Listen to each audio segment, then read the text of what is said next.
bonsoir, bienvenue dans 85 chrono, le vestiaire, le deuxième rendez-vous sport du lundi sur TV Vendée. Ce soir, on va parler basket avec notre expert basket, Quentin Retailleau. Bonsoir Quentin. Bonsoir Aurélien. Et avec nos deux invités du Vendée Chaland Basket, Antoine Michon, le coach. Bonsoir Antoine. Bonsoir. Et Mathieu Bigotte. Bonsoir Mathieu, poste 2 dans cette équipe du VCB qui donc a débuté son championnat de national vendredi soir, salle Michel Vrignot. Et ça a commencé par une défaite face à Cergy Pontoise, 91-86.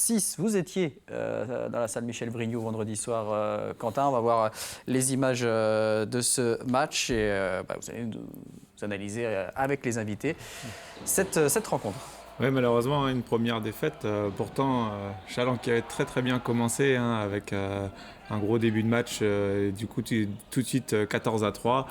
Et après, il y a le premier temps mort de Cergy Pontoise et puis cette série derrière qui fait mal et puis qui fait un peu mal au moral aussi parce que il y a une série de 17-0 avec quelques pertes de balles et donc du coup on passe tout de suite à 20-14 et puis après ça a été un chassé-croisé entre les deux équipes, Chaland qui était devant à la mi-temps d'1 point et puis ça s'est joué dans le money time et puis sur pour moi des petites erreurs défensives et puis du coup une défaite 91-86. Donc malheureusement une première défaite.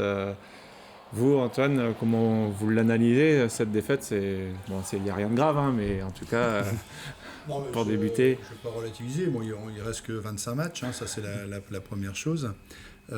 C'était pas un cadeau, je pense, cette équipe de Cergy qui a bien joué. Des fois il faut aussi reconnaître, on n'a pas perdu contre des gens qui jouent un mauvais basket.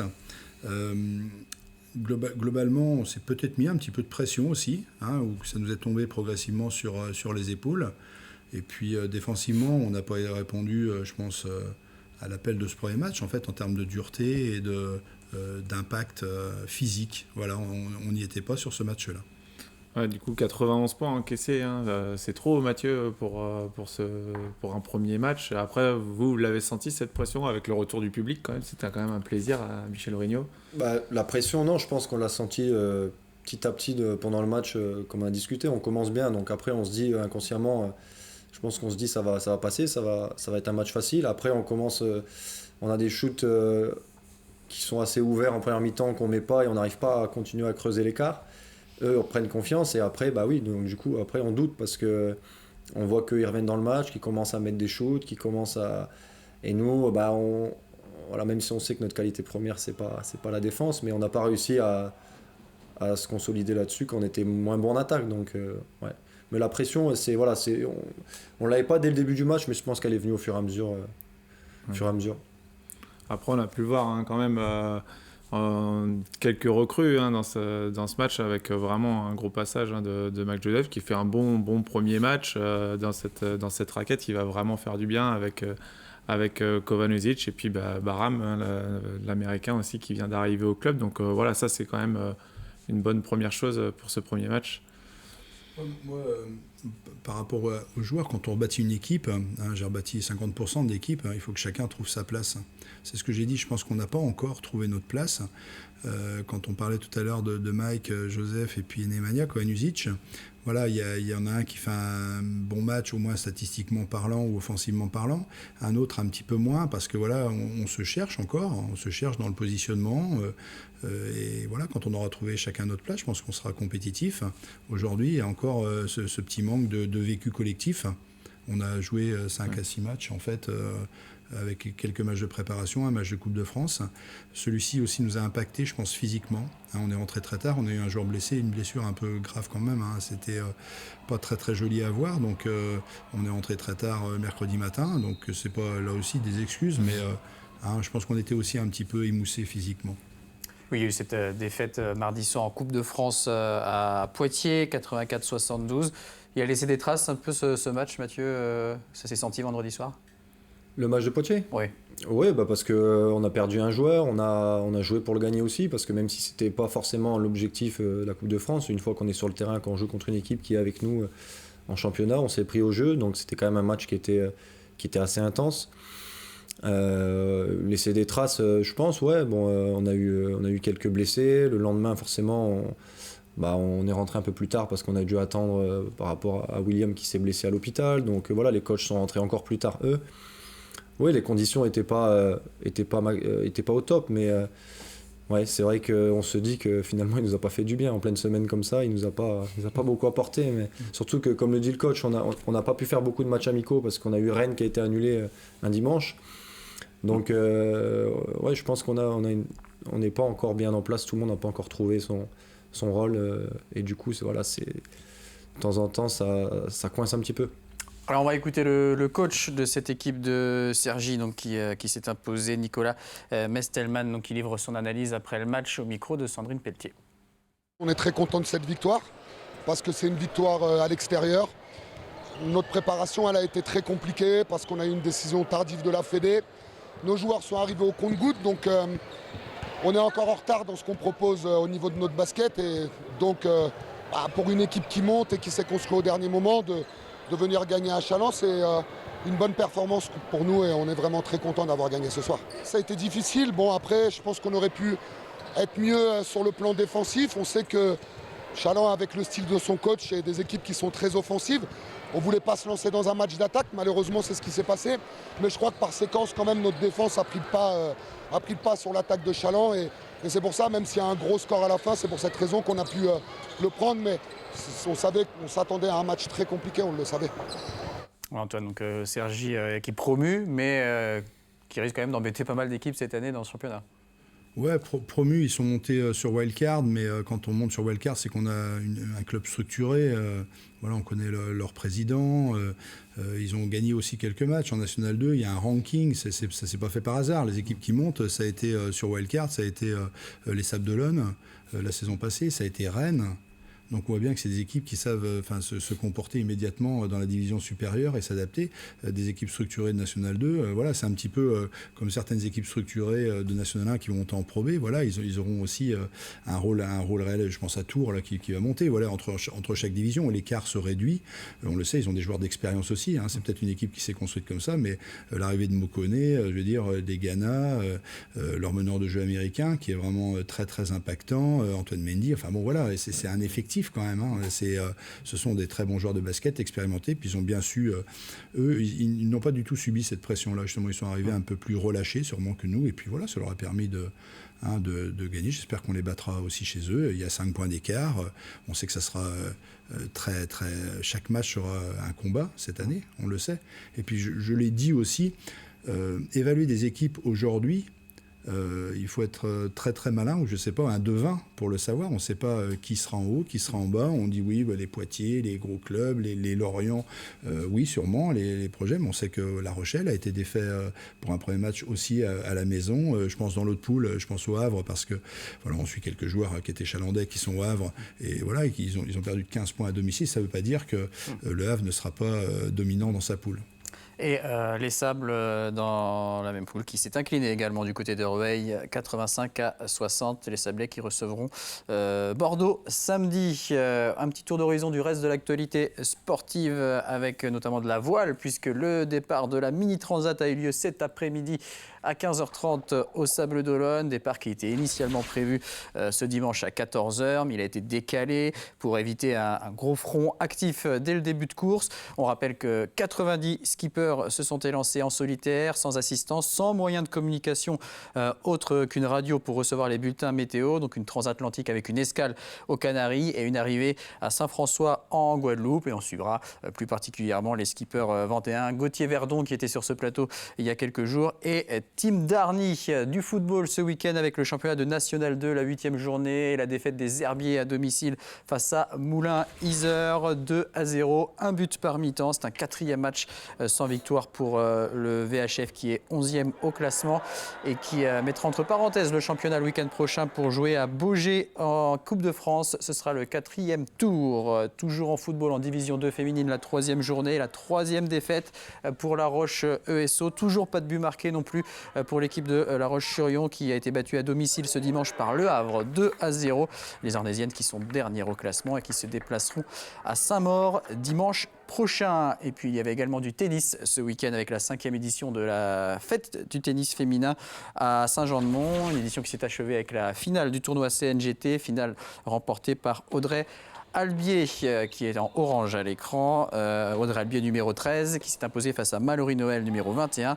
Le Garden Tennis Club de Saint-Jean-de-Mont qui organisait l'événement accueillait également l'ancienne joueuse professionnelle Pauline Parmentier qui a participé à une animation. Et puis parmi les autres résultats du week-end, à noter que l'athlé Bocage-Vendée conserve son titre de champion de France sur l'équidène, le marathon en relais avec en prime un nouveau record de France, 2h 18 minutes et 20 secondes. Et puis en triathlon, lors des championnats d'Europe de paratriathlon à Valence en Espagne ce week-end, eh bien, médaille d'argent pour Thibaut Rigaudot en PTVI et médaille d'argent également pour Gladys Lemoussu en PTS5. Quentin, on va s'intéresser aux autres résultats basket du week-end. Donc on l'a dit, défaite des Sables en National 1 à Rueil. Ça jouait également en National 2 et National 3. Oui, exactement. Donc en National 2, les espoirs de La Roche qui se sont inclinés contre Nantes 53-61. Donc deuxième défaite pour l'instant pour les espoirs lyonnaises. Ensuite, en National 3 masculine, on a pu voir la victoire du RVBC contre Tulle, la victoire de la CTC de Chaland-Riévy aussi.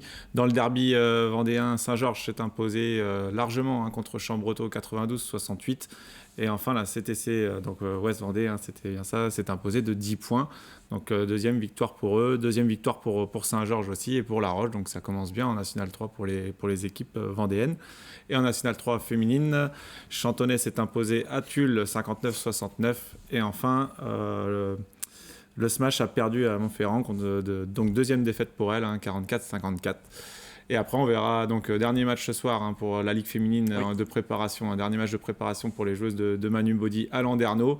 Et après, elles feront le retour dès ce week-end, enfin vendredi soir à Bourges pour un premier match qui s'annonce quand même compliqué. Et après, on pourra revoir les Lyonnaises sur le parquet des Oudéry le 9 octobre contre Saint-Amand. Et La Roche qui reste sur 2 victoires en amical contre Basketland à domicile. Et fait une bonne préparation. Et à l'extérieur. Retour au Vendée Chalon Basket, donc, qui commence son championnat par une défaite, mais qui va très vite passer à autre chose, Antoine, puisque le championnat va s'enchaîner. Les matchs vont s'enchaîner au mois d'octobre. Si on compte le match de vendredi en plus, on va être sur 7 rencontres quand même, avec de déplacements à Tarbes-Lourdes dès vendredi. Tarbes-Lourdes qui s'est incliné à Vitré ce week-end. Il y aura ensuite la réception de Rennes, déplacement à La Rochelle, réception de Toulouse. On est reparti sur un rythme effréné. Oui, c'est un rythme un peu d'Euroleague. Donc comme ça, on n'aura pas le temps de trop réfléchir finalement. On va enchaîner. Il faut être capable de très vite tourner la page. Bon voilà, c'est 7 matchs. On sait que le championnat va être très condensé jusqu'en février parce qu'on a un championnat qui est compliqué aussi avec différentes phases, difficiles aussi à comprendre. Mais nous, ce qu'on a compris, c'est qu'on a envie de finir dans le top 5, donc il va falloir très très vite passer à autre chose et puis aller gagner à Tarbes. Donc, moi, j'ai observé le match forcément Vitré-Tarbes qu'on a déjà emmagasiné et sur lequel on va se préparer et travailler. C'est sur nous aussi. Pour nous récupérer physiquement de notre déplacement à Poitiers, de ce match-là, et puis ensuite se vider la tête un petit peu, se retrouver aussi du plaisir, parce que dans ces matchs comme ça, c'est difficile pour le groupe. On est tous émoussés, impactés certainement, et puis c'est récupérer surtout dans la tête pour aborder le match sans pression particulière, justement à Tarbes en disant attention, c'est un deuxième match, une première défaite, bon voilà, faire des analyses comme ça, on n'est pas à ce point-là quoi, en fait. Donc, puis juste un petit mot, on a retrouvé notre salle, Michel Vrignot, moi ça fait 1 an et demi quand même qu'on joue sans public, dans les salles, on entend couiner des chaussures. Voilà, moi j'étais vachement content de retrouver notre salle dynamique, nos partenaires, notre public, notre club des supporters. Je pense que voilà, tout le monde. On était aussi un peu triste pour eux aussi quelque part. Quand on a une salle, quand des gens reviennent, on a envie de leur faire plaisir. J'espère que ce sera très très vite qu'on leur fera plaisir. Exactement. Franchement, étant présent vendredi, c'était vraiment un plaisir de retrouver vraiment une ambiance à Michel Vrignot. On l'a toujours emmené par les Crazy Ducks, mais voilà, ça fait plaisir. Et on le sent même sur certains coups de sifflet, tout ça. La salle pousse en tout cas. Mathieu, enchaîner les matchs. En tant que joueur, ça doit être presque plus agréable que de faire toute une semaine d'entraînement. Maintenant, voilà, comment vous le voyez, vous, le mois d'octobre Ouais, c'est exactement ça. C'est vrai que nous, quand on est joueur, on préfère enchaîner les matchs parce que déjà, on préfère jouer que s'entraîner, clairement. Et puis, ça nous évite de trop cogiter. C'est vrai que quand on perd comme ça et qu'on arrive le lundi, déjà, on a eu le week-end, donc on essaye de pas trop... essayer de rester positif le week-end. Après, c'est vrai que quand on arrive le lundi, on fait vidéo. Et que ce soit le coach ou les joueurs, on n'aime pas trop ça parce qu'on revient sur quelque chose qui a été négatif 2-3 jours avant. Donc voilà, on remet la tête dedans, mais on est obligé. Et donc voilà, c'est clair que quand on joue au moins le mardi, on ne peut pas non plus trop cogiter, on est obligé de rester positif, on enchaîne sur le match d'après, donc c'est vrai qu'on préfère ça, on préfère ce rythme. Et j'ai été surpris parce que l'année dernière, on a eu un rythme assez soutenu après le Covid pour rattraper les matchs et j'ai pas trouvé qu'on était plus fatigué que quand on joue une fois par semaine. Donc c'était plutôt positif pour nous parce qu'on a fait une bonne série à ce moment-là justement. Donc j'espère que voilà, ça va être pareil cette année, mais qu'on ne sera pas arrêté avec le Covid, mais qu'on aura une bonne série aussi, quoi. Et niveau objectif, vous êtes fixé quelque chose Alors moi, la dernière fois que j'ai donné les objectifs, on a perdu un match derrière. Donc non, mais on est toujours ambitieux, c'est clair, ça change pas. Et tout le monde nous voit aussi comme une belle équipe. On va pas se cacher parce qu'on a perdu un match. Maintenant, ça nous montre, comme on l'a déjà dit, qu'on est capable je pense, de battre énormément d'équipes, mais aussi de perdre parce qu'on a beaucoup de qualité, mais on peut aussi des fois être très bas. Donc voilà, c'est la stabilité qui va faire la différence pour nous cette année, ça on le sait. Antoine, vous avez souvent répété, vous l'avez encore répété samedi soir, que voilà, il y a d'abord une équipe de papier, c'est-à-dire des noms sur le papier, qui sont voilà, c'est une belle équipe sur le papier, qu'il faut qu'elle devienne une équipe de terrain. Il y a eu des matchs de préparation, voilà, des entraînements. Pourquoi cette équipe de terrain n'est pas encore vraiment établie? C'est vrai que Mathieu disait tout à l'heure aussi qu'il y avait encore du travail à faire à ce niveau-là. Qu'est-ce qu'il faut encore pour y arriver? Est-ce que c'est justement la compétition qui va favoriser ça? Oui, c'est l'expérience quand même. On a 5-6 matchs derrière nous, donc peu de vécu ensemble. On a joué aussi comme ça pendant la préparation. On a déjà une préparation un peu différente de celle de la saison passée où tout se déroulait très bien. Là, par contre, on a subi, par exemple, le match d'Angers à domicile. On a perdu de 18-19 points contre les Sables d'Olonne. D'ailleurs, on a eu un peu un match rugueux chez nous pour un premier match. On les a rejoués pareil. On joue un peu par vague avec de l'amplitude. Quand on disait on a mené 14-3, je pense, et puis d'un seul coup, on était mené 20-14, 17-0. Donc c'est cette amplitude, c'est dans la recherche de cette stabilité. On veut se positionner. Je pense qu'on ne joue pas les bons trucs au bon moment dans l'intensité. C'est-à-dire que des fois, on bascule vers l'attaque alors qu'il faudrait se resserrer en défense. On n'a pas encore cet équilibrage. Donc sinon, ce serait facile. On soit une équipe, on joue bien 7-8 semaines après, et puis on monte, et puis on est content. Donc c'est ça. Et puis les objectifs, je dis, il faut qu'on s'en imprègne vraiment. Il faut qu'on fasse son propre championnat. Pas le championnat au travers des autres. Je disais aux joueurs, souvent on regarde tout de suite après, on dit ah oui mais les autres, c'est vrai, même moi comme repère, on dit tiens mais La Rochelle aussi ils ont perdu, etc. Il faut qu'on fasse notre championnat, qu'on se renferme un petit peu sur nous-mêmes, voilà, qu'on mette en avant nos qualités, qu'on renforce un peu notre aspect défensif, et puis derrière voilà, on va dérouler, je pense, des choses positives derrière. Mathieu, est-ce que vous estimez que vous avez un rôle particulier dans cette équipe, du fait que vous étiez déjà là la saison dernière, que vous avez quand même une certaine expérience?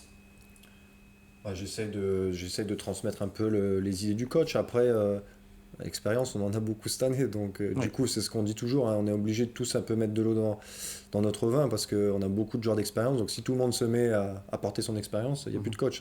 Donc, c'est compliqué après. Mais non, oui, j'essaie d'apporter de la sérénité, de l'expérience quand il faut, mais aussi mes qualités. Parce que c'est quand même important, à un moment donné, d'apporter ses qualités basket avant tout. Donc voilà, après, non, mon rôle n'a pas forcément changé. Les joueurs qui sont arrivés là, Jordan, il connaissait déjà le club, donc c'était pas compliqué pour l'intégrer. Jason, il y a Jérémy, Kevin ont déjà joué avec lui, moi j'ai joué contre lui, donc je pense qu'on a de l'avance de base par rapport à ça, par rapport à l'expérience entre nous. Mais c'est sur le terrain qu'on l'a pas encore dans le jeu. Après, humainement et tout, on se connaît tous, mais tout le monde trouve sa place et voilà, comme l'a dit le coach aussi, mettre un peu de dureté en défense, ce qui fait que quand on sera un peu moins bien en attaque, on peut peut-être laisser passer l'orage, quoi. Prochain rendez-vous donc le vendredi contre Rennes, puis vendredi à Tarbes-Lourdes, puis le 8 octobre contre Rennes, salle Michel Vrignot. Merci beaucoup, messieurs. Bonne saison à vous. Merci à vous. Merci Quentin. À bientôt pour Paris Basket. Et on se retrouve nous jeudi soir pour 85 chrono, l'agenda. Très bonne soirée à tous.